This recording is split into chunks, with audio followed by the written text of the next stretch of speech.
Watchman জবাব দিল। নূর মলিন হেসে ঢুকে পড়ল ভেতরে। লিফটের জন্য কিছুক্ষণ অপেক্ষা করে নূর লিফটের সহিত পৌঁছে গেল 3 তলায়। এর আগে আরও অনেকবার এসেছে নূর এইখানে, তাও নিজের মায়ের পাঠানো জিনিস নিয়ে। প্রথম নূর ওয়াচম্যানকে দিয়ে পাঠাতো জিনিস, কিন্তু পরের বার এসে শুনতো সেই সব জিনিস জোহান নেয়নি। এরপর থেকে নূর নিজ হাতেই দিয়ে আসে সব কিছু জোহানকে। আর যতবার সে জিনিস দিতে গিয়েছে জোহানকে, ততবার সে জোহানের করা নানান অদ্ভুত কিছুর মুখোমুখি হয়েছে। নূরের পেটের অসহনীয় ব্যথা হচ্ছে, তাও সে চুপ করে মুখের ভঙ্গি ঠিক করে জোহানের ফ্ল্যাটের কলিং বেল চাপল। 3 বারের মাথায় খট করে দরজা খুলে গেল। অর্ধেক দরজা খুলে জোহান দাঁড়িয়ে আছে উদম শরীরে, হাঁটুর উপর প্যান্ট পরে ঘুম চোখে জোহান তাকিয়ে আছে নূরের দিকে। নূর বেশ অবাক হলো। এই অবস্থায় কখনো সে জোহানকে দেখেনি, তবে আজ কেন জোহান এই অবস্থায় তার সামনে দাঁড়িয়ে আছে, এটাই নূরের মাথায় ঢুকছে না। জোহানের উদম শরীর দেখে নূরের মাথায় চক্কর দিচ্ছে। নূরকে ভালো করে দেখতে পেয়ে জোহান চোখ ঠিকভাবে খুলে নূরকে প্রশ্ন করল, তুমি এই সময়ে? নূর কোনো মতে হাতের বক্স জোহানের দিকে এগিয়ে দিয়ে বলল, মা পাঠিয়েছে। জোহান শটান করে দরজা খুলে দিল। ভেতরের দিকে ইশারা করে নূরকে বলে উঠল, টেবিলে রেখে দাও। তুমি? নূর কিছু বলতে চাইল, কিন্তু জোহান শুনল না। নূর ধীর পায়ে ফ্ল্যাটে ঢুকলো। জোহানের ফ্ল্যাটের ড্রয়িং আর ডাইনিং রুম একসাথে। ডাইনিংয়ে বক্স রাখতেই নূর অনুভব করতে লাগলো তার শারীরিক কিছু সমস্যার পরিমাণ বাড়তে লাগলো। এই মুহূর্তে তার বসার প্রয়োজন। জোহান রান্নাঘরে ডাইনিংয়ের পাশে থাকা বেসিনে মুখ ধুয়ে চুলেও কিছুটা পানির ঝাপটা দিল। নূর শুকনো মুখে জোহানকে বলে উঠল, তুমি কিছু মনে না করলে আমি কি 5 মিনিট বসতে পারি তোমার বাসায়? জোহান চোখ বন্ধ করে মাথা দুলিয়ে সাই দিল নূরের কথায়। টেবিলে রাখা বক্স খুলে হাতে 2টা পিঠা নিয়ে খাওয়া অবস্থায় জোহান নিজের রুমে গেল। নূর ডাইনিংয়ের চেয়ারে বসে ব্যাগ থেকে বোতল বের করে পানি খেল। তার তলপেট থেকে শুরু করে পা পর্যন্ত অন্যরকম এক ব্যথা হামলে পড়েছে। নূর অস্থির হয়ে উঠল। চোখ বুজে সে ব্যথা সহ্যের চেষ্টা করছে। জোহানের পায়ের শব্দে নূর চোখ খুলল। জোহান তার রুম থেকে বেরিয়ে অন্য রুমে যাচ্ছে।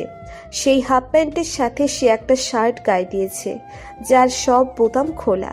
নূরের সাথে জোহানের চোখাচোখি হওয়ার আগে নূর চোখ সরিয়ে নিল। সে মনে মনে ভাবছে, উফ, কেন আজ বাসা থেকে বের হলাম আমি? কিন্তু কি বা করার ছিল? অন্যের পড়া আমি কিছুতেই বুঝি না। স্যার ম্যামের বোঝানো পড়াই শুধু আমার মাথায় ঢোকে। তাছাড়া একদিক দিয়ে ভালো হয়েছে, এই তিতামুখীকে আজ ভালো ম্যাচাসে লাগছে। এসেছে পর্যন্ত কোনো কড়া কথা বলেনি সে আমাকে, আর সব সত্যি তাকে জানিয়ে দেব আমি। জোহান নূরের সামনে এসে কফি মেকারে কফি বানানোর প্রস্তুতি নিচ্ছে। নূর নিজের ব্যথায় পরোয়া না করে জোহানকে বলে উঠল, আমি কিছু বলতে চাই। সত্যি সেই দিন। কিছু না বললে মাথায় উঠে যাস? সেদিন যাক জাহান্নামে। তুই কেন আমাকে বারবার সেদিনের কথা মনে করিয়ে দিস? আমার প্রতিহিংসা তোর বেশি প্রিয়? কথাটা শেষ করতে করতে নূরের বাহু ধরে তাকে চেয়ার থেকে উঠিয়ে নিল জোহান। পেটে বেশ চাপ অনুভব করল নূর। ব্যথায় তার প্রাণ যেন এখনই দেহ ত্যাগ করবে। পায়ের ব্যথাটাও কেমন যেন আঁকড়ে ধরল তার সমস্ত শরীরকে। নূর মাথা নিচু করে চোখ বুঝল। জোহান থেমে নেই। সে নূরকে ঝাঁকিয়ে বলে উঠল, মুখ বন্ধ কেন তোর? উত্তর দে। ব্যথা লাগছে আমার। সরি, আর কখনো বলবো না। আমি ভার্সিটি যাব। নূরের কণ্ঠ শুনে জোহান থমকে গেল। এক হাতে নূরের কোমর চেপে ধরে অন্য হাতে নূরের মুখ উপরের দিকে তুলল জোহান। নূরের মুখে চোখের জলের ছড়াছড়ি। জোহান অবাক হলো। নূর পরক্ষণে জোহানকে আবারও বলল, একটু বসবো প্লিজ? দাঁড়াতে ইচ্ছে করছে না। জোহান নূরকে বসিয়ে দিল সাবধানে।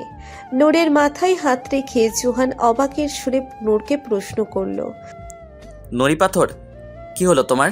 কান্না করছো কেন? আজ তো আমি ব্যথা দিলাম না, শুধু হাত চেপে। কিছু না। বিচলিত জোহান নূরের সামনে পানির গ্লাস এগিয়ে দিয়ে বলল, আজীব তো, কিছু জিজ্ঞেস করলে বলো না কেন? মেয়েলে সমস্যা, তুমি বুঝবে। বিরক্ত করছো কেন শুধু শুধু? আমাকে 2 মিনিট বসতে দাও, আমি চলে যাবো এরপর। আর কখনো আসবো না তোমার এই ঘরে। আর তোমার মেজাজও খারাপ হবে না আমাকে দেখে। নূর কান্নারত অবস্থায় বলল। জোহান দাঁড়িয়ে পড়ল। কোনো কিছু না ভেবেই সে নূরকে জড়িয়ে ধরল। নূরের মাথা জোহানের বুকের সাথে লেপ্টে আছে। নূর জোহানকে ঠেলেও কোনো লাভ হলো না। জোহান মূর্তির ন্যায় দাঁড়িয়ে আছে। নূর জোহানের শার্ট টেনে তাকে বলে উঠল, সরো, আমার যেতে হবে। আমি তোমার সামনে থাকতে চাই না আর। আজীবন থাকতে হবে? নূরকে ছেড়ে কথাটা বলে জোহান নূরের সামনে কিছু শুকনো খাবার এগিয়ে দিল। তাকে সেগুলো খাওয়ার নির্দেশ দিয়ে জোহান নিজের রুমের দিকে যেতে লাগলো। নূর সেই খাবারগুলো পুনরায় ঠিক জায়গায় রেখে ফ্ল্যাট থেকে বেরিয়ে গেল। জোহানের করা অপমানের কথা নূরের মাথায় কিলবিল করছে। লিফটের সামনে দাঁড়িয়ে নূর দেখল লিফট এখন 13 নম্বর ফ্লোরে। নূরের চোখ ভিজে আসছে বারবার তার প্রতি জোহানের ব্যবহারের কথা ভেবে। দরজার শব্দে নূর পেছনে তাকিয়ে দেখল জোহান দরজার লকে চাবি ঘুরিয়ে দরজা লক করছে। জোহানকে দেখে নূর সিঁড়ির দিকে পা বাড়ালে জোহান নূরের হাত চেপে ধরল। পা কেটে গলায় ঝুলিয়ে দিব? আমি সিঁড়ি দিয়ে যাব। নূরের আহত কণ্ঠ। এই দিকে ফেলে দেই, সবচেয়ে সোজা পথ। থাই গ্লাস লাগানো বড় জানালার দিকে ইশারা করে জোহান বলল নূরকে। নূর মুখে কিছু বলল না, তবে নিচের সর্বোচ্চ দিয়ে জোহানের হাত ছুটানোর চেষ্টা করছে। পাশের অন্য ফ্ল্যাট থেকে একজন ছেলে বেরিয়ে এলে নূর সোজা হয়ে দাঁড়িয়ে পড়ল। জোহান নূরের দিকে তাকিয়ে লিফটের সামনে আনলো তাকে। আরে জোহান, কে এই মেয়ে? জোহান চুপ, কোনো উত্তর দিচ্ছে না। কিন্তু নূর বলে উঠল, কেউ না, আমি এই লোকের। তোর নাম জোহান? তুই কেন উত্তর দিচ্ছিস?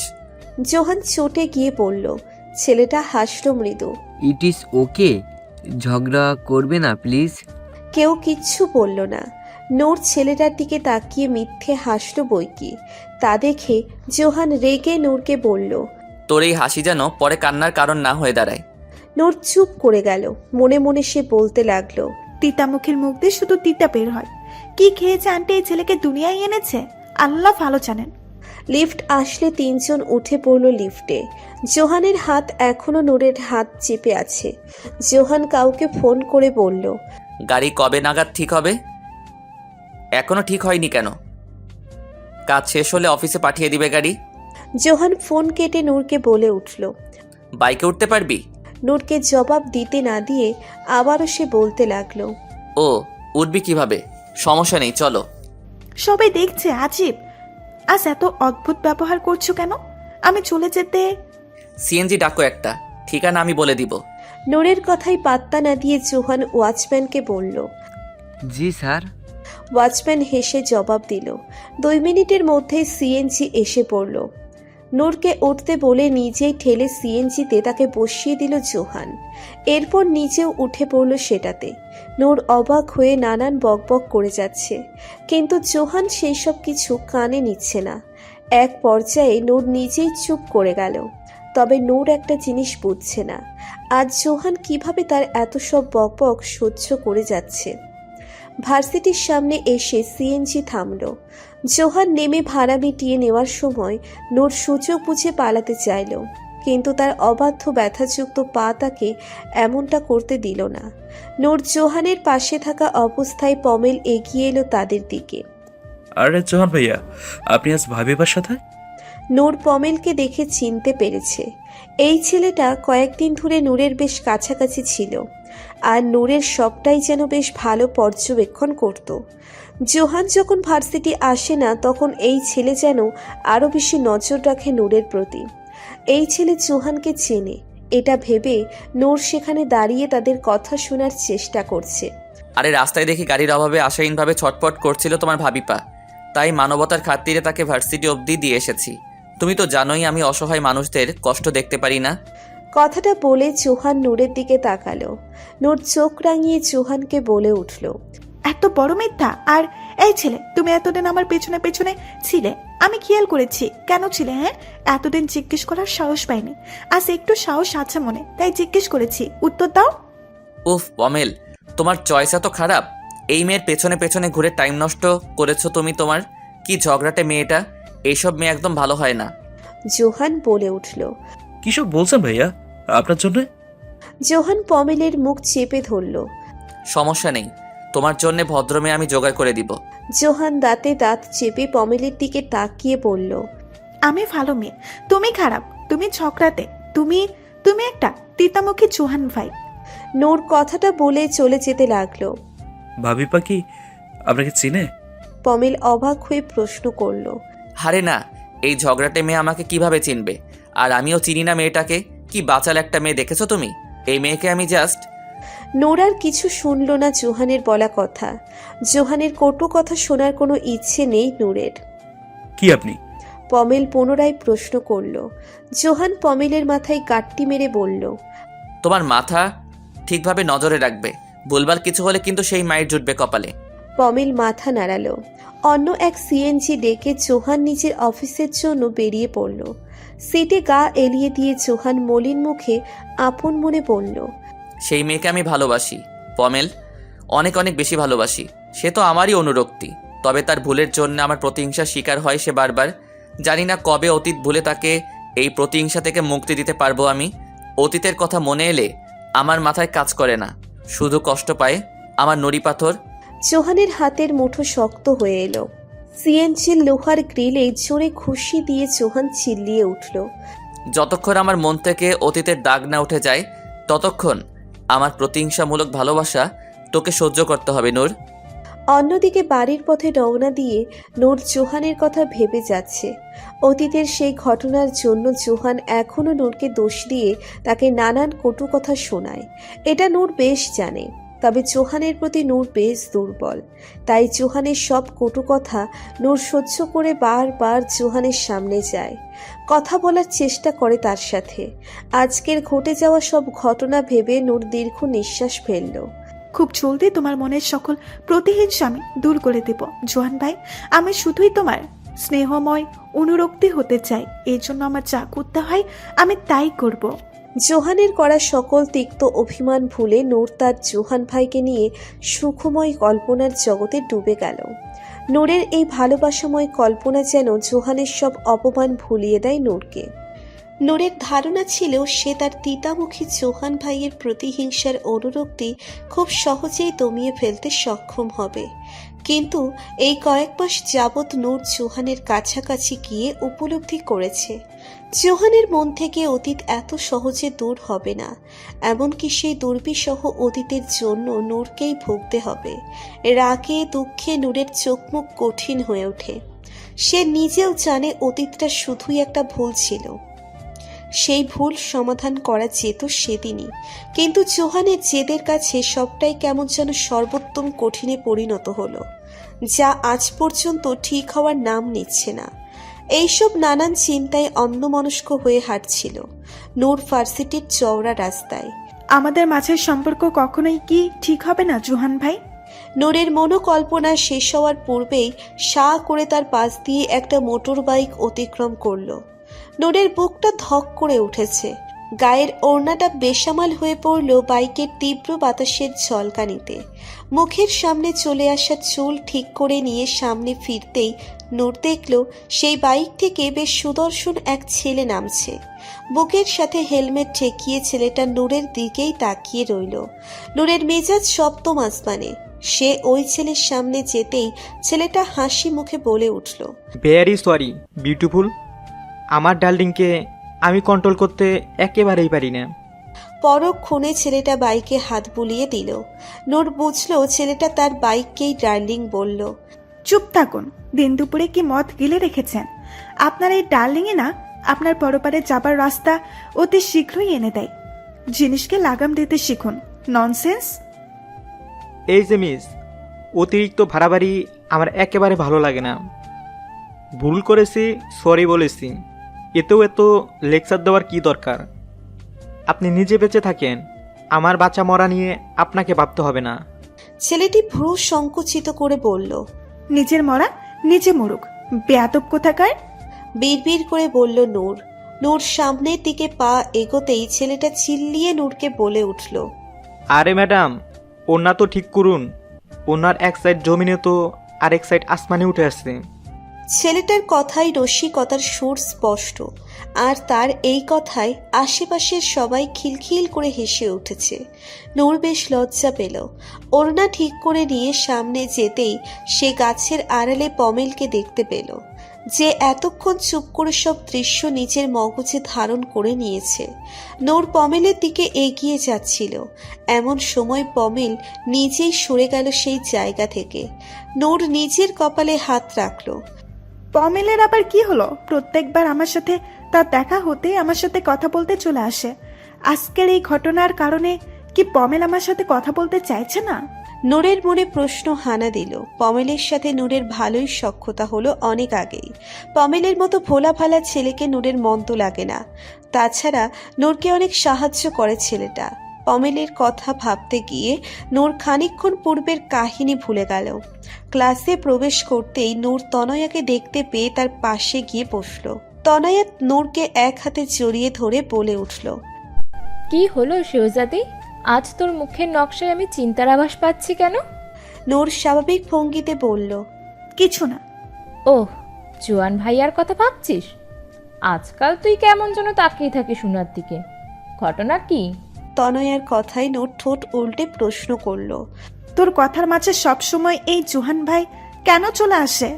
আসবে নাই বা কেন? যখনই তোদের দুজনকে একসাথে দেখি কেন জানি আমার মন বলে, তনয়া দেখ এদের প্রকাশ্যে ভালোবাসি না বলে নীরবেও ভালোবাসা যায়। নূর চমকে উঠল তনয়ার কথায়। পরক্ষণে নূর তনয়ার হাত চেপে তাকে রসিকতার ছলে ধমকে উঠল। অসভ্য, বেশি জানিস তুই। তনয়া সব জানে। এরপর দুই সই তাদের নানান কথায় মশগুল হয়ে পড়ল। তবে নূরের হাসি খুশি মুখ বেশিক্ষণ থাকলো না। ক্লাসে স্যারের প্রবেশের পাশাপাশি সেই ছেলেকে দেখে নূরের রাগের পরিমাণ আবারও আসমান সমান হলো। সবার দেখা দেখে নূর দাঁড়িয়ে পড়ল স্যারকে সম্মান জানাতে। এই হলো মেহরাব, তোমাদের সহপাঠী। স্যার গম্ভীর কণ্ঠে বলল সবার উদ্দেশ্যে। মেহেরাব হাসল। এই দেখে নূর চোখ ঘুরিয়ে নিয়ে আওড়ালো। বেয়াদব একটা। বেয়াদব কেন? তনয়ার প্রশ্ন। বেঞ্চে বসে নূর ফিসফিস করে সবটাই জানালো তনয়াকে। ভারী বেয়াদব তো। তাছাড়া এই মধ্য সময়ে এই ছেলে কিভাবে আমাদের ভার্সিটিতে ট্রান্সফার হয়ে এলো আমি এটাই বুঝছি না। টাকা বস, টাকা। এই দুনিয়াটাই টাকার খেলা। মানি হ্যাঁ তো সব হ্যাঁ। দেখেই মনে হচ্ছে বড়লোকের বিগড়ে যাওয়া ছেলে। নূর বিরক্তি প্রকাশ করলো তার কথার মাধ্যমে। পাশে ফিরে মেহেরাবের সাথে চোখাচোখি হতেই মেহেরাব হাত দেখিয়ে হেসে উঠল। প্রত্যুত্তরে নূর মনে মনে একটা বিশ্রী গালি দিল মেহেরাবকে। পরপর দুইটা ক্লাস শেষ করে নূর এবং তনয়া ক্লাস ত্যাগ করলো। বাহিরে যে কয়জন আজ সকালের ঘটনা দেখেছে তারা নূরকে দেখেই ফিসফিস করে কিছু বলছে আর মুখ টিপে হাসছে। নূরের বুঝতে বাকি রইল না কাহিনী কি। তনয়াও আন্দাজ করছে সবার এমন আচরণে। ক্যান্টিনে যাওয়ার রাস্তায় পমেলের সাথে দেখা হলো নূরের। এইবার পমেল নিজেই নূরকে বলে উঠল, ভাবিপা। কিসের ভাবিপা? সকালে দেখে দৌড় দিয়েছিলে আর এখন ভাবিপা ডাকছ? পমেল কিছু বলার পূর্বে সেখানে আগমন ঘটে মেহেরাবের। সে নূরের উদ্দেশ্যে বলে উঠল, লাখ, আমার লাখ বা ভাগ্য আসলেই ভালো। সকালে যে মেয়ের সাথে পরিচিত হলাম সেই মেয়ে আমার ক্লাসমেট। আমার নাম তো জানোই, আর তোমার নাম? নূর বিরক্তিকর দৃষ্টিতে নিক্ষেপ করলো মেহেরাবের দিকে। এর মাঝে পমেল বলে উঠল, এই ছেলে, নাম দিয়ে কাজ কি? সকলের কাউন্টার কিন্তু আমি নিজ চোখে দেখেছি। উলে উলে, এই নাদুস নুদুস বাচ্চাটা কি তোমার বয়ফ্রেন্ড? তোমার পছন্দ অনেক খারাপ মেয়ে। মেহেরাব নূরের দিকে ঝুঁকে বলল, বেয়াদবির একটা সীমা থাকে। এক চট দিয়ে সব ফাজলামি দূর করে দিব। মুখে কি লাগাম নেই? নূর প্রচুর রেগে গেল। না, নেই। মেহরাব কারো কথায় চুপ করে না। নূর কিছু বলতে নিয়েও বলল না। এইসব ছেলের সাথে তর্কে জড়িয়ে মানুষের কাছে খোশ গল্পের টপিক হতে চায় না সে। ভার্সিটির বিল্ডিং থেকে বের হয়ে নূর পমেলকে আঙ্গুল নেড়ে বলে উঠল, এইসব ছেলের সাথে তর্ক করতে যাবেন না। পমেল সামনের দিকে তাকিয়ে রইল। নূর তার দৃষ্টি অনুসরণ করতেই দেখল তাদের থেকে কিছু দূরত্বে দাঁড়িয়ে আছে জোহান। মুখে তার রাগ স্পষ্ট। নূর খুশি হতে চেয়েও হতে পারল না। জোহান যেই এসে তাদের পাশে দাঁড়ালো অমনি সেখানে মেহেরাবের আগমন ঘটল। তোমার নামটা তো বললেই না মিস। এই ছেলেই কি সকালের ছেলেটা পমেল? জোহানের থমথমে কণ্ঠ। নূর অবাক হলেও নূরের আজ বুঝতে বাকি নেই পমেল হলো জোহানের গুপ্তচর। জোহানের কথাই পমেল মাথা নাড়িয়ে সায় দিল। ও গড, তোমার কয়টা বয়ফ্রেন্ড? নাকি এরা তোমার ভাই? আসল ভাই তো তুমি। এই যে একটা মেয়ের পিছু পিছু তার নাম জানতে চাইছো, তার কেয়ার করছো, তার কয়টা বয়ফ্রেন্ড এইসব জানতে চাইছো। এইসব তো ভাইয়ের কাজ কারবার। গুড, ভালো। তোমার এই বোনটার খেয়াল রাখবে। মেহেরাব অবাক না হয়ে পারল না জোহানের কথায়। সে একান্ত নিজেকে স্মার্ট ভাবত, কিন্তু জোহানের কথা শুনে তার নিজের স্মার্টনেস তার কাছে তুচ্ছ লাগছে। নূরের দিকে দৃষ্টি নিক্ষেপ করে জোহান তাকে বলে উঠল। চলো। সুযোগের সদ্ব্যবহার করে নূর জোহানকে উত্তক্ত করার জন্য তাকে বলে উঠল। আমি কেন তোমার সাথে যাব? আমি একা আসি, একা যাব। আমি ড্রপ করে দেব তোমাকে। মেহেরাব নির্দ্বিধায় প্রশ্ন করল। কেন? আমার কি পা নেই? নাকি আমার গাড়ি চড়ার টাকা নেই? আমি একা যেতে পারি। নূর বলল। এই ছেলে, অনেকক্ষণ সহ্য করেছি তোর কথা। নূরের আশেপাশেও যেন না দেখি তোকে আমি। না হলে থাক, কাজের মাধ্যমে দেখিয়ে দিব। কথাটা বলে জোহান নূরের হাত ধরে টেনে হিচড়ে নিয়ে যাচ্ছে। তনয়া এবং পমেল নিচু গন্তব্যের দিকে পা বাড়ালো, কিন্তু থেমে রইল মেহেরাব। প্রথম দিনেই ভার্সিটিতে একটা চ্যালেঞ্জ পেয়ে বেশ খুশি সে। প্রথম দিনে চ্যালেঞ্জ, নট ব্যাড। মেয়েটাও সুন্দরী। যতই উড়াউড়ি করো হিরো, দিন শেষে তোমার এই পরি আমার কপ্পরে পড়বে, আর তুমি হারবে এই চ্যালেঞ্জ। মেহরাব মেহের না কোনো চ্যালেঞ্জ হেরেছে আর না হারবে। মেহেরাবের মুখে অজানা হাসি। গাড়ি চলছে তীব্র গতিতে। নূর মুখ খিচে বসে রইল। জোহানের এমন ড্রাইভিংয়ে বেশ বিরক্ত সে। কখনো নূর বামে ঢুলছে তো কখনো ডানে। নূর বোঝে না এই জোহানের সমস্যা কি। অনেকক্ষণ চুপ থাকলেও এইবার নূরের মুখের বুলি ফুটেছে। এইভাবে বেপরোয়া গাড়ি না চালালে কি তোমার খুব ক্ষতি সাধন হবে? জোহানের মুখ বন্ধ। নূর জোহানের দিকে দৃষ্টি জ্ঞাপন করতেই দেখল জোহানের মুখমণ্ডল শক্ত হয়ে আছে। তার অক্ষি চোরা কেমন যেন বিরক্তি আর রাগের ইঙ্গিত দিচ্ছে। নূর এইবার বুঝল তার এমন মুখশ্রীর পিছনে অবদান রয়েছে আজকের দিনের ঘটনা। নূর তার মুখ খোলার পূর্বেই গাড়ি খুব জোরে ডানে বাঁক নিল। এতে নূর জোহানের বাম বাহুতে গিয়ে ঠেকল। সমস্যা কি ভাই তোমার? তুমি এমন করছো কেন? নিচে তো মরবেই, সাথে আমাকেও তোমার সাথে সামিল করবে এই মৃত্যু মিছিলে। আজকের ঘটনার জন্য রেগে আছো তুমি, আমি বুঝতে পেরেছি, কিন্তু এতে আমার কি দোষ?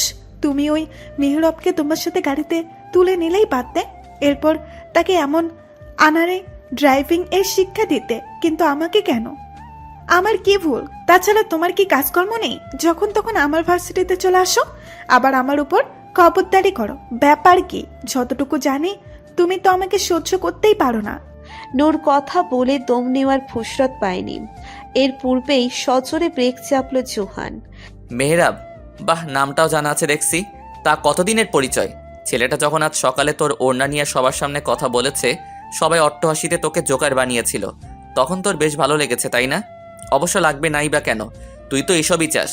ছেলেরা তোর পিছু পিছু ঘুরবে, তোর নামে কমেন্ট পাস করবে, এইসবই তোর প্রিয়, তাই না? চুপ থাকো জোহান ভাই, কি সব বলছো? সবাইকে তোমার মতো ভাবতে শুরু করেছ? তুমি কত মেয়ের সাথে লাইন করে রেখেছ, এসব আমার জানা নেই ভেবেছ? এত বড় বাড়ি রেখে সাথে কি কেউ আলাদা ফ্ল্যাটে থাকে? রাত বিরাতে কত মেয়ে যে তোমার ফ্ল্যাটে আসে, এসব আমার জানা আছে। নিজের চরিত্র আগে ঠিক কর, এরপর না হয় আমার চরিত্র নিয়ে কথা বলতে আসবে। নূর।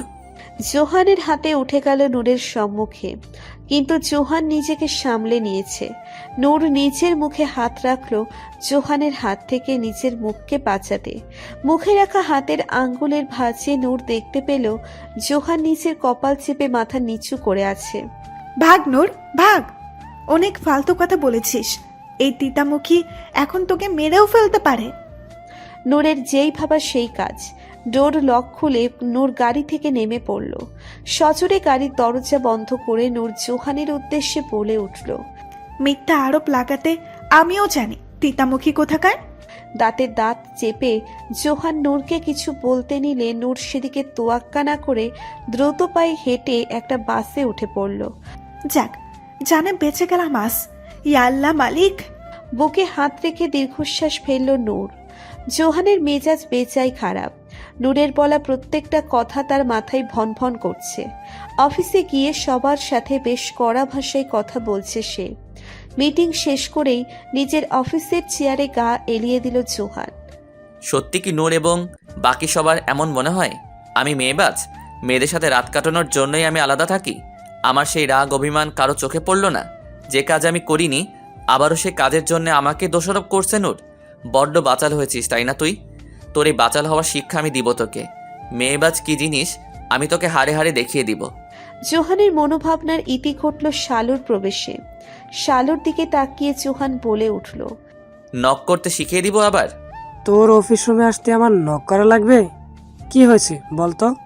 উনি থেকে শুনলাম সবাইকে আজ সমানতলে বুকে যাচ্ছিস, ঘটনা কি? নূর ভাবে আমি মেয়েবাজ, মেয়েদের সাথে রাত কাটানোর জন্যই আলাদা ফ্ল্যাটে থাকি। এইসব শুনলে আমি ঠিক থাকবো কিভাবে? কেউ তো আমাকে বোঝে না, উল্টো আমার উপর মিথ্যা আরোপ লাগিয়ে দেয়। 3 বছর আগেও ঠিক এমন হয়েছে, যার কারণে আমি ঘর ছেড়েছি। মানে আমি যাই করি না কেন তার দোষটা আমার উপরেই এসে পড়বে। জোহানের কড়া জবাব। তুই নূরকে নিশ্চয়ই গায়ে লাগার মতো কিছু বলেছিস, না হলে নূর কখনো এইসব বলবে না। তাছাড়া নূর ঠিকই বলেছে, সেই সামান্য কারণে ঘর ছেড়ে তুই অন্য ফ্ল্যাটে থাকলে যে কেউ খারাপ ভাববে। অনেক হয়েছে, এবার তুই নিজের বাবা মায়ের কাছে ফিরে যা, না হলে তোর ভালোবাসার মানুষের থেকে আরও নানান কথা শুনতে হবে। ভালোবাসার মানুষের মুখের মধুর কথা ভালো লাগে। শালু জোহানের কাঁধ চাপড়ে কথাগুলো বলল। জোহানের কোনো হেলদোল নেই, সে যেন এক গভীর চিন্তায় মত্ত। হয়তো শালু আর নূরের কথায় জোহান তার মনের কিছু সিদ্ধান্ত পরিবর্তন করে নিচ্ছে। নূর বাড়ির কাজে ব্যস্ত, তার খালার বাসা থেকে মেহমান আসবে। নূরের মায়েরা 3 বোন। নূরের শত্রু নিশি তার খালাতো বোন। নিশির পরিবার সৌদিতে থাকে। 3 বছর পূর্বের ঘটনার পর নিশির পরিবার এখনো বাংলাদেশে আসেনি, কিন্তু এখনো নূরের মায়ের সাথে ভালো সম্পর্ক আছে নিশির মায়ের। হাজার হলেও নূরের মা এবং নিশির মা আপন বোন। নারীর টান এত সহজে ছিঁড়ে যায় না। নূরের কাজ প্রায় শেষ। সেদিনের পর আজ 4 দিন যাবৎ নূর ভার্সিটিতে যায়নি। অত জরুরি ক্লাস ছিল না তার। এছাড়াও তনয়া গ্রামের বাড়ি গিয়েছে। ভার্সিটি গেলে সেই মেহেরাবের সাথে তার সাক্ষাৎ হওয়ার চিন্তায় নূর যেচে আর ভার্সিটিতে গেল না। তনয়া বিহীন নূর ওই ছেলের সাথে মোকাবেলা করতে একেবারে নারাজ। কিছুক্ষণ পূর্বেই নূরের ছোট খালার পরিবার আসলো তাদের বাড়িতে। নূরের ছোট খালার 2 মেয়ে, যারা আর সেই ছোট্ট মেয়ে, 2 জন নূরদের ঘর মাতিয়ে রেখেছে। নূর সব কাজ একা হাতে করছে। তার মা এতদিন পর বোনকে পেয়ে খোশ গল্প জুড়ে দিল। রান্নাঘর থেকেই নূর শুনতে পেল প্রধান ফটকে কেউ কড়া নাড়ছে। নূর চিল্লিয়ে তার মাকে বলল, মা, দরজা খুলে দাও, আমি কাজ করছি। যাচ্ছি। জহুরার কথা শুনে নূর আবারও তার কাজে মন দিল। মিনিট 2 পর তার মা রান্নাঘরে এসে তাকে তাড়া দিয়ে বলে উঠল, জোহান এসেছে? চিনি ছাড়া চা বানিয়ে নে ফটাফট, আমি নাস্তা দিচ্ছি ছেলেটাকে। নূর চোখ ঘোরালো তার মায়ের কথায়। একে তো মুখ দিয়ে সারাক্ষণ তিতা কথা বের হবে তার, এর মধ্যে আবার চিনিমুক্ত চা খায়। তিতার উপর তিতার সম্বন্ধই তৈরি হয়েছে আমার জোহান ভাই ওরফে তিতামুখী। নূর গোমরা মুখে চা নিয়ে হাজির হলো জোহানের সামনে। জোহান এক নজর চোখ বুলিয়ে নিল নূরের পানে। নূর ছোট্ট টেবিলে চায়ের কাপ রেখে একটু সরে দাঁড়ালো। জোহান আগের ন্যায় নূরের মাকে বলতে লাগলো, আন্টি, শুক্রবার সেন্ট্রাল হলে 4th ফ্লোরে চলে আসবে কিন্তু সবাই। অফিসের অন্য একটা ব্রাঞ্চের উদ্বোধন অনুষ্ঠানে তোমাদের সবার উপস্থিতি চাই। বড় আপু, আমরাও যাব সেখানে। ইয়ে। যারা খেলার ছলে নূরকে বলল, আরে না, কে যাচ্ছে সেখানে? তিতা মানুষের তিতার রাজ্যে আমি কিছুতেই যাব না। নূর মুখ ভেঙচি দিয়ে জবাব দিল। নূর, কি ব্যবহার এসব? জহুরা থমকালো নূরকে। আন্টি, বাসার কাজের মেয়েকে নিলে আমি মাইন্ড করব না। নূরের মা হেসে উঠে পড়ল, নাস্তা করো বাবা, বাসায় মেহমান আছে, আমি একটু আসছি। তুমি আমার কাজের মেয়ে বলছো? আজ তো অসভ্য তুমি। হবে নাই বা কেন?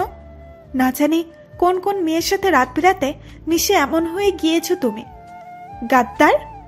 নূরের কথায় জোহান বসা থেকে উঠে সরাসরি নূরের মুখ চেপে ধরল দৃঢ়ভাবে। আলাদা ফ্ল্যাটে থাকলেই কি কুকর্ম করা লাগে? আলাদা ফ্ল্যাটে রাতের আধারে চুপি চুপি কে কি করে না করে এসব কিছু বোঝা যায় না। শুনলাম তোমার মাকেও এসব নানান কথা শুনতে হয়। কেমন ছেলে তুমি? তোমার মাঝে এসব ফালতু কথার জন্য অপদস্থ হচ্ছে। তোমার কি সেদিকে নজর আছে? তুমি থাকো তোমার ইগো নিয়ে। বয়োজ্যেষ্ঠ বাবা মা তোমার জন্য কষ্ট পাক, তোমার মতো স্বার্থপর ছেলে। চুপ। নূরকে আর কিচ্ছু বলতে দিল না জোহান।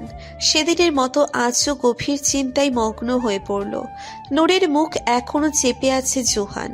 নূর জোহানের বুকে 2টা চাপড় দিল। মুখ ছাড়ো।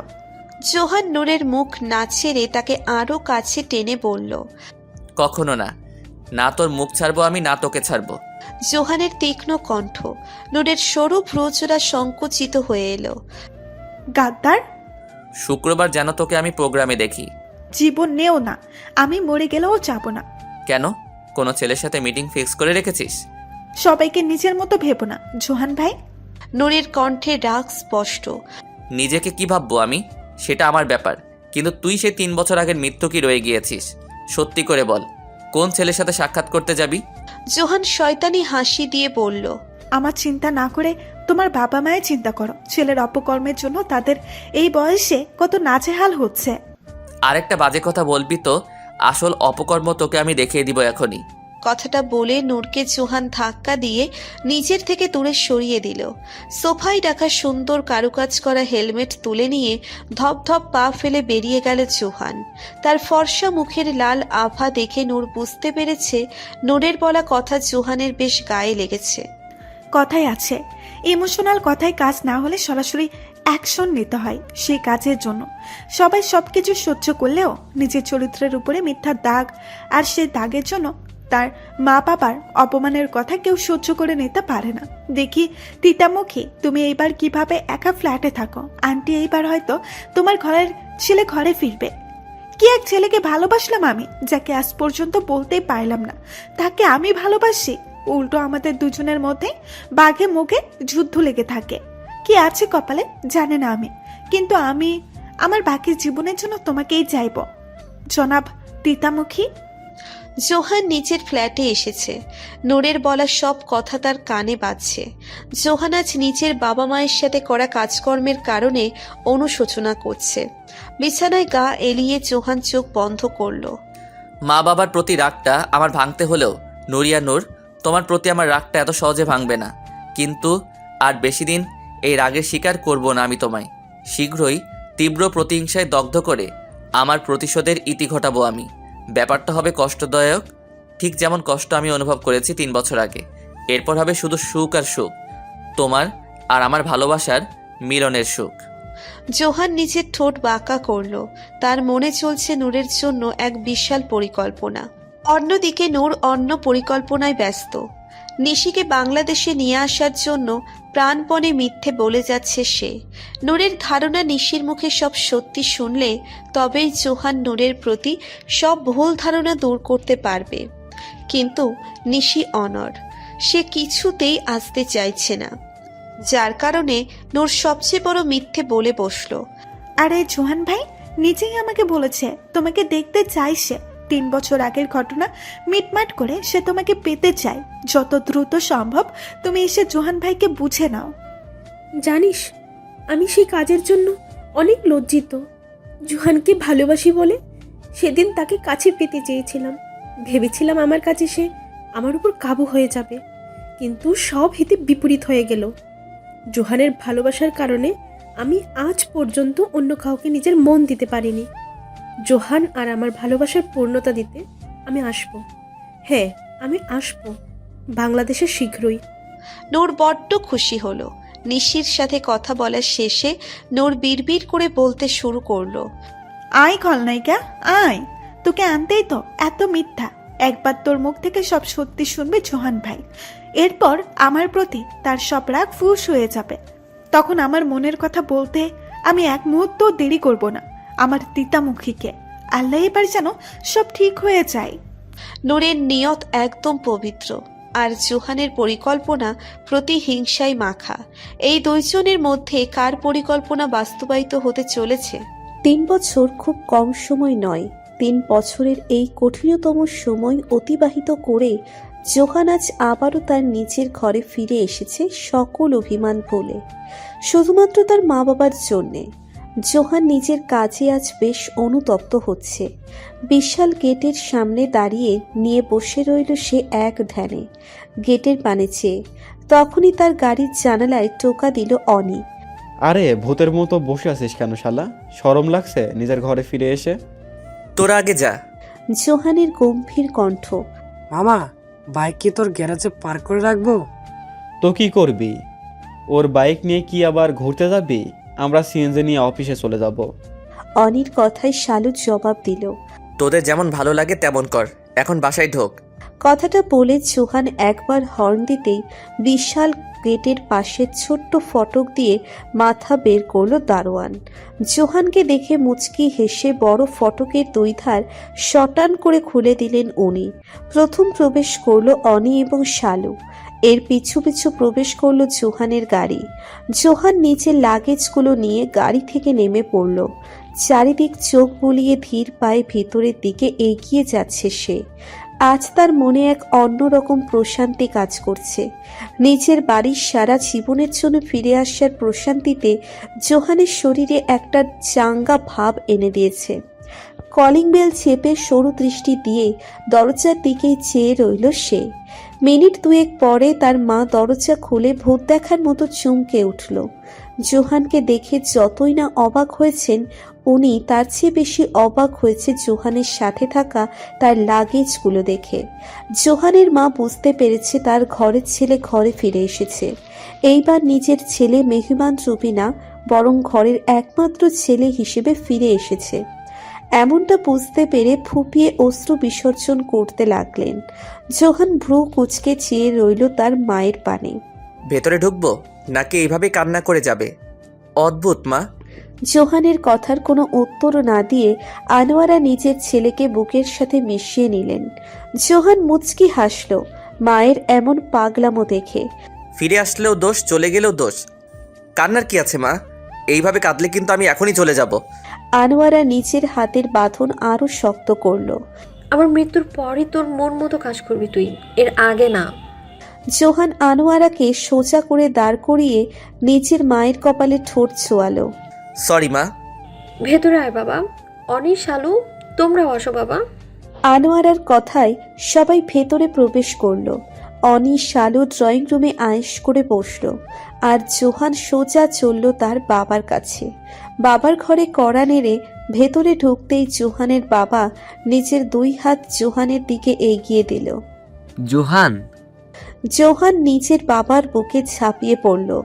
জোহানের আজ ব্যাপক মন খারাপ লাগছে। এত বছর সে কি ভুল করেছে তা আজ হাড়ে হাড়ে টের পাচ্ছে সে। পূর্বেও সে এই বাড়িতে মা বাবাকে দেখতে এসেছে, কিন্তু আজ সারা জীবনের জন্য নিজের ঘরে ফিরে জোহানের মনে অন্য অনুভূতির জানান দিচ্ছে। নূর তাকে সেই কটু কথা না শোনালে আজও জোহান নিজের বাবা মায়ের সাথে বেহুদা জেদ নিয়েই বসে থাকত, এবং তার বাবা মায়ের এমন হাসি মুখটা আর দেখাই হতো না। তোকে আমি আর যেতে দিব না জোহান। আমার বয়স হয়েছে। আমার এভাবে নিজের ছেলে থেকে দূরে থাকতে মোটেও ভালো লাগে না। তোর সাথে যা করছি আমি সব কিছুর জন্য দুঃখ প্রকাশ করছি। নিজের বাবাকে জোহান থামিয়ে দিল। বাবা মা কখনো ভুল হয় না বাবা। সেই সময় আমি ঘটনার যথার্থতা থেকে অতিরিক্ত অভিব্যক্তি দিয়েছিলাম, যেটা আমার উচিত হয়নি। তুমি তো জানোই আমার রাগ কন্ট্রোল করা বেশ মুশকিল। আমি দুঃখিত বাবা, সব কিছুর জন্যে সরি। আর কখনোই তোমাদেরকে ছেড়ে আমি যাব না, কোথাও না। জোহান তার বাবার হাঁটুতে মাথা রেখে মেঝেতে বসে রইল। জোহানের বাবার নয়ন অশ্রুসিক্ত। ছেলেকে ফিরে পেয়ে জোহানের বাবা যেন আকাশের চাঁদ হাতে পেয়েছেন। ধীর গতিতে জোহানের মাথায় হাত বুলিয়ে দিচ্ছেন জোহানের বাবা। অনি আর শালু বেশ আয়েশ করে নাস্তা চিবুচ্ছে। জোহান তার বাবার রুমে বাবার সাথেই নাস্তা সারবে বলে জানিয়ে দিল। সেই দিকে নাস্তা দিয়ে জোহানের মা ডাইনিং রুমে প্রবেশ করল। শালু আর অনির উদ্দেশ্যে জোহানের মা বলে উঠল, এই ছেলের হঠাৎ কি হলো? কোনো খবর ছাড়াই চলে এসেছে বাসায়, তাও একেবারে। আন্টি, সবই নূরের কারিশমা। শুনেছিলাম জোহানকে নূর কী সব বলেছে, যার দরুন জোহান রেগে তার অ্যাপার্টমেন্ট ছেড়ে এইখানে এসেছে। অনি ভরা মুখে বলল, আমার সোনার টুকরো নূর, আমি জানতাম এ মেয়ে একদিন এই অসাধ্য সাধন করবেই, কি বলে যে এই মেয়েকে আমি ধন্যবাদ জানাবো। আমার বুকের রতন আমার বুকে ফিরে এসেছে। আজ যেন আমার ঈদের দিন। সেই সোনার টুকরোকে আপনার ঘরের বউ বানিয়ে নিয়ে আসুন, এতে আপনার ছেলের মঙ্গল হবে। নুরি তো আমার ছেলের বউ হবে। তোমরা কি ভেবেছ আমি আমার ছেলের মন সম্পর্কে জানি না? সব জানি আমি। আনোয়ারার হাসি মুখের উত্তর। তাহলে আর দেরি কেন? যত দ্রুত সম্ভব এই ঘরে নূর নামক লক্ষ্মী মেয়েটাকে নিয়ে আসুন। শালু আবারও বলল। এত সহজ না বাবা। 3 বছর আগের ঘটনা নিয়ে যেভাবে চটেছে জোহান, আল্লাহই জানে এ ব্যাপারে তার কি মতামত এখন। কিসের মতামত? জোহানের প্রশ্নে ডাইনিং রুমে নীরবতা ছেয়ে গেল। প্রসঙ্গ পাল্টাতে অনি দাঁড়িয়ে পড়ল। শালু, আর কত খাবি? চল ভাই, আজ অফিসে বেজাই কাজ, সেটা কি ভুলতে বসেছিস? ও হ্যাঁ, তুই তো সময় চলে আসিস। আন্টি আসি, আসসালামু আলাইকুম। শালু হন্ততন্ত হয়ে বলে উঠল। ওয়ালাইকুম আসসালাম। সাবধানে যেও বাবা। অনি এবং শালু দ্রুত গতিতে হাঁটতে আরম্ভ করলো। কিসের কথা বলছিলে মা তোমরা? কই কিছু না তো, এমনি তাদের পরিবারের খোঁজ খবর নিচ্ছিলাম। আনোয়ারা উত্তর দিল। ও আচ্ছা, যা বলছিলাম, ওই মেয়েকে বলবে না আমি এই বাসায় আছি। জোহানের থমথমে কণ্ঠ। নূরকে? হ্যাঁ, ও যেন না জানে আমি এই বাসায় চলে এসেছি। জানলে হয়তো এই বাসায় আর পা রাখবে না। আর তুমি তো তাকে দেখা ছাড়া থাকতেই পারো না। আর তুইও তো ওকে ছাড়া থাকতে পারিস না। প্রত্যেকটা দিন এক নজর হলেও নূরকে দেখিস তুই সশরীরে। এটা কিন্তু আমার মন বলে। আনোয়ারা মুচকি হাসল। আমি কেন সেই বেয়াদব মিথ্যক মেয়েকে দেখব? বেশি কথা বলো না তো মা, এমনি বলছিলাম আর কি। তুমি নূরকে বেশি আদর করো তাই। জোহান ইতস্তত হয়ে বলল। ও, নূরের জন্য অন্য ছেলে দেখছি তাহলে। বেচারির বাবাও অসুস্থ। ছোট মেয়েটা আর কতদিন কষ্ট করে চলবে? ভালো একটা স্টপ মা, ওই মেয়ে শুধু আমার। ওর পাশে আমি কোনো ছেলেকে বাস্তবে তো দূরের কথা কল্পনাও করি না। নূরকে আমি সেই আগে থেকেই চাই। জোহান সোজাসুজি জবাব দিল তার মাকে। জোহানের মা শব্দ করে হেসে জোহানের চুলে আঙ্গুল বুলিয়ে দিল। ঘরের মেয়েকে ঘরের বউ বানিয়ে নিয়ে আসি? তা তো একদিন আনতেই হবে, কিন্তু আমার একটা শর্ত আছে। সে শর্ত পূরণে তুমি আর জোহরা আন্টি আমার সাহায্য করবে। নূরকে শুধু একটাই শাস্তি দিব, এরপর সারা জীবনের জন্যে তোমার বৌমা হিসেবে নিয়ে আসবো তাকে। এসবের কি দরকার? মেয়েটা এমনিও অনেক পেরেশানিতে থাকে, তার উপরে এইসব। জোহান সশব্দে ডাইনিং টেবিলে হাত রাখল। 3 বছরের কোনো কিছু আমি ভুলিনি। বাড়িতে এসেছি, ভালো করে থাকতে দাও। আমার শর্ত মতোই কাজ হবে, না হলে আমি আবারও চলে যাব এই বাড়ি থেকে। জোরপূর্বক তোমাদের আড়ালেই নূরকে বিয়ে করে সে অ্যাপার্টমেন্টে থেকে যাব। নূরকে তখন অনেক শাস্তি পেতে হবে তোমাদের আড়ালে। রাজি তুমি এইসবে? জোহানের রাগী কণ্ঠ। বুঝেছি বাবা, শান্ত হ তুই। যা বলবি তাই হবে জোহান। ভুলে যেও না মা, ওই মেয়েকে আমিও ভালোবাসি, তার কদর আমি আরও বেশি করি। সন্ধ্যায় এসে শর্ত বলছি, এরপর জহুরা আন্টিকে রাজি করানো তোমার দায়িত্ব। না হলে। আমি বুঝেছি বাবা। কাজ আছে, যাচ্ছি। আল্লাহ হাফেজ। বলেই জোহান হনহন করে সম্মুখে পা বাড়ালো। আনোয়ারা নিচের কপালে হাত রেখে বলল। এ কেমন জিদ্দি ছেলে, মায়ের সামনে শর্ত রাখে। অনেকদিন পর নূরের আগমন ঘটল ভার্সিটিতে।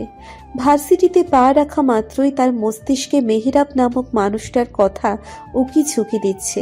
নূরের একটাই ভয়, মেহেরাব নূরের সম্মুখে এলে পমেল আবারও এই সব ঘটনা জোহানের কাছে পাচার করবে এবং জোহান এসে নূরকেই জলিল করবে।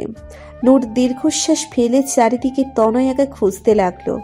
এই মেয়েকে বললাম সময়ের পূর্বে আসতে, আর এই মেয়ের কোনো খবরই তো দেখছি না। ব্যাগ থেকে নূর মোবাইল বের করে তনয়াকে ফোন দিতে নিলেই সেই পুরুষালী কণ্ঠ শুনতে পেল নূর, যেই কণ্ঠ সে ঘুণাক্ষরেও শুনতে চায়নি। হে মহিষী নারী, এতদিন কেন পাইনি তোমার দেখা শুনি। নূর কোনো বাক না নিয়ে সোজা চলে আসতে নিলে আবারও মেহেরাব বলে উঠল। ওহে নারী, তোমার মুখটা আজ বন্ধ কেন শুনি। মেহেরাব এর কথায় এইবার কিছু অট্টহাসির শব্দ শুনতে পেল নূর। নিজের এমন অপমান নূর কিছুতেই মুখ বুজে সহ্য করতে পারল না। পিছনে ফিরতেই সে দেখতে পেল মেহেরাবের সাথী হিসেবে কয়েকজন যুবক মোটরসাইকেল নিয়ে বসে আছে তার সাথে। নূর গলা খাকিয়ে মেহেরাবকে জবাব দিল।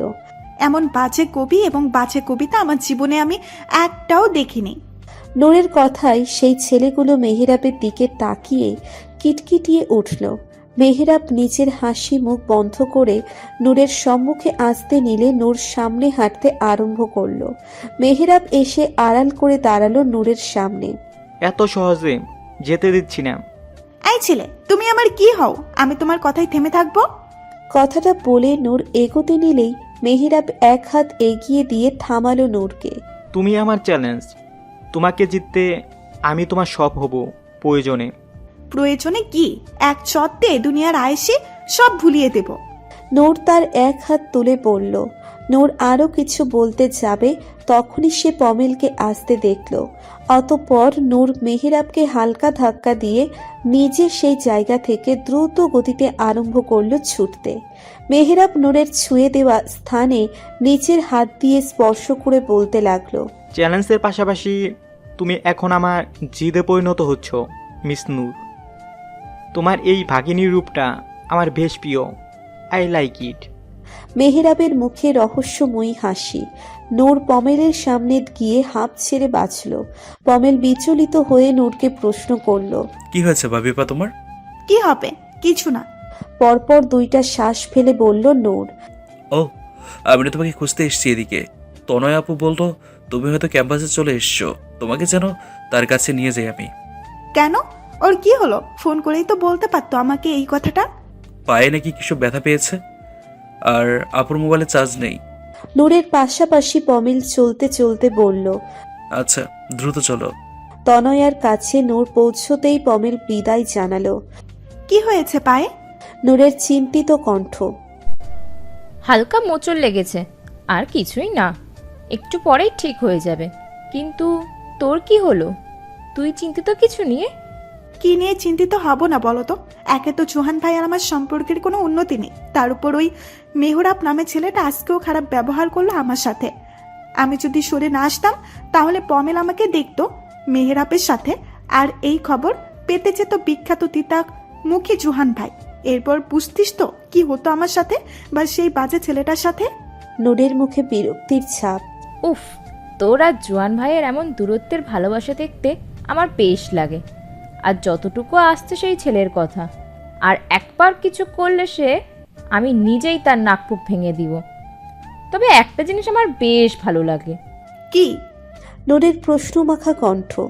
এই যে এতদিনে তুই স্বীকার করেছিস তোর আর জোহান ভাইয়ের মধ্যে একটা সম্পর্ক আছে। নূরের মুখটা লজ্জায় রাঙা হয়ে এলো। বেশি বুঝিস? সবই বুঝি রে নূর, একবার আমাকে ধর, ক্লাসে দেরি হয়ে যাচ্ছে। নূর মুচকি হেসে তনয়াকে উঠিয়ে ক্লাসের দিকে অগ্রসর হচ্ছে।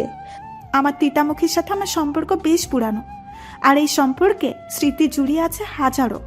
নূরের মনটা প্রশান্তিতে ভরে উঠল জোহানের কথা ভাবতেই। ভার্সিটি থেকে এসেই নূর ঘুমিয়ে পড়েছিল। আগে এই সময়ে ঘুমানোর সৌভাগ্য নূরের হয়নি, কিন্তু আজ থেকে জোহানের মায়ের নির্দেশে সকল টিউশন বন্ধ করে রেখেছে সে। প্রথমে নূর অমত জানালেও পরে জোহানের মায়ের কান্নার কাছে হার মানল নূর। গতকালই নূর সকল টিউশনকে বিদায় জানালো।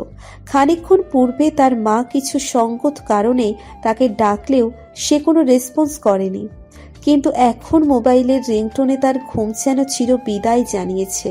নূরের গভীর নিদ্রা ভাঙলেও নূর চোখ বন্ধ রেখে ফোন কানে ধরল। কে? তোর আনোয়ার আন্টি। তোর মায়ের সাথে এতক্ষণ কথা বলছিলাম। আমার নূর কি ঘুমাচ্ছিল? আন্টি, বড্ড ক্লান্ত ছিলাম। আচ্ছা, এবার উঠে হাত মুখ ধুয়ে নে। আমি গাড়ি পাঠিয়েছি, যারা আর তুই ফটাফট চলে আয়। তোর মাকেও বললাম আসতে, কিন্তু তোর বাবার জন্য জোহরা আসবে না বলে জানালো। নূরের অক্ষি জোড়া অল্প খুলে ঘড়ির কাঁটায় চোখ বুলিয়ে আবারও বন্ধ হয়ে গেল। আন্টি, সন্ধ্যা 6টা বাজে, এখন যাবো তোমাদের বাসায়। কেন? আরে বাবা, উঠে পড় তো, বিরিয়ানি রান্না করলাম। মেয়ে দুজনকে ফেলে তো আর খাওয়া যায় না। উঠে পড় জলদি। নূর আড়ামোড়া ভেঙে উঠে বসল, কিন্তু তার অক্ষি জোড়া এখনো খুলতে নারাজ। বিকালের সময়টা মানুষের জন্য তৃপ্তিময় মনে হলেও বিকালের ঘুমটা নূরের কাছে নেশার মতো মনে হয়। এই ঘুম থেকে যেন নূরের নয়নচোরা সজাগ হতে চায় না, শুধু বলতে চাই, আর একটু ঘুমিয়ে নে নূর। এমনটা ভাবতে ভাবতে নূর পুনরায় নিদ্রায় শায়িত হলো। গাড়ি চলে আসায় নূরকে তার মা টেনে হিঁচড়ে বিছানা থেকে নামিয়ে বলে উঠল, গাড়ি চলে এসেছে, এখনো কি ঘুমাবি? নূর চমকে উঠে দ্রুত চলল বাথরুমের দিকে। হাত মুখ ধুয়ে নতুন জামা গায়ে চড়িয়ে যারা সমেত নূর গাড়িতে উঠে পড়ল 15 মিনিটের মাথায়। নূরের নয়নে এখনো ঘুমের আভাস, চোখজোড়া যেন তার বটে আসছে। জোহান অফিস থেকে ফিরেই তার মায়ের সাথে কিছু জরুরি কথা বলার জন্য তার মায়ের ঘরে প্রবেশ করল। জোহানকে দেখে আনোয়ারা বলে উঠল,